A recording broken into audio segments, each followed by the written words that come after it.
Hey guys, and welcome to a new manga video. We're reviewing a series that I just finished. I read it entirely on Sunday. The entire thing is 12 volumes. That's I read the entire thing. It's not super long. By that I mean it is not super, like, it's one of those books where it's kind of a little more breezier to read. If you're a really fast reader, you'll probably get through a lot faster than I did. I didn't think it would take as long, but did. I sat down with the whole thing because when I started, I couldn't put it down because I love this book. It's one of, I think, I don't know if it's a hidden gem because there is like the soft covers and the big deluxe hardcover you can get of the book. So it's definitely doing well. But of course, it's the girl from the other side. If you've not read this book, it says it's all ages. Now, I am curious about the all ages thing, because I'm like, this should be a teen book at least, in my opinion. I don't know if I'll say this is an all age book, but let's jump into it. The girl from the other side. The story is by Nigaba. I'm saying that wrong, so sorry. And I said Dark Horse, I'm wrong. It's by 7 Seas Entertainment, 7 Seas. They do a lot of manga. I believe they do Made in the Abyss, they do a bunch of stuff, so they do some good stuff. So they are not a bad company. I do like some of their manga, not all of their stuff, but I do like them. This is the book, it's one of the special books. So what's this book about? Well, this book is about this little girl and this guy,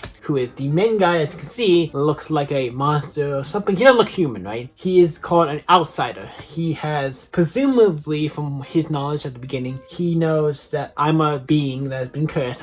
I used to be a person, then I was cursed. Don't know anything about my past other than, we find out about his past and everything later, but I'm not gonna spoil that. It's about him, the outsider, and then this whole group of everybody else, all the humans, like inside this place called the inside. Basically like a locked around area with a big wall and stuff that these things cannot go in there, because when this person, an outsider, touches somebody, they get cursed and turn into an outsider. The outsider meets this little girl, and this outsider is very different than all the other ones. Talk, is trying to have an actual conversation with people and trying to be like, I want to talk and do stuff. So he's very different. But he meets the little girl, and I'm not gonna say, because it doesn't show exactly how they meet. I think in this first volume, I believe it happens later, of how they actually meet. And obviously, he's been through a lot of stuff, so he doesn't want her to get cursed, because he knows about it and he doesn't want people to get cursed. But yeah, so he and her are living in this little college together. We go on a little journey of them kind of figuring out, like, the main guy, the outsider, who he is and what's his past and what's the deal with him, and the little girl and what's the deal with her and what's her past. And we find out a lot of stuff that is very shocking at the end of this. This is a very serious. I'm like, wait, this is also the art for this. If I can pull up a page, I want to see if I can create a good page of the art, because this book I feel like is very different when it comes to the art side of things compared to other mangas. It feels so different. Like, it doesn't feel like your traditional, like, manga. It stands out, I think, and that's one of the reasons why I like the manga and the art, because it feels so different, right? It doesn't feel like your typical manga, art-wise. It just feels so different. Take a look at this. The art for this is fantastic. It's really great.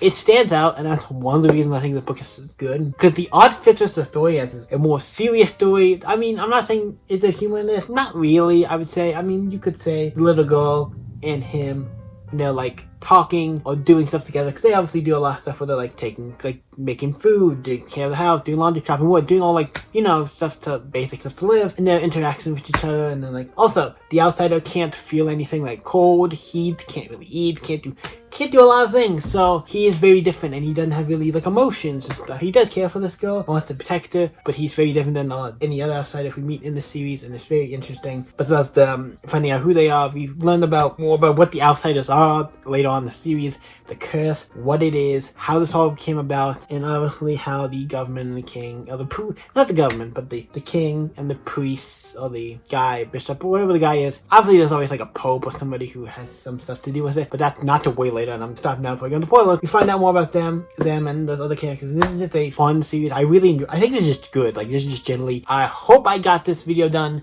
justice. I hope you guys enjoyed The Girl from the Other Side. If not, check it out. Let me know in the comments down below. You guys can always stay epic, and I'll see you in the next video, guys. Bye.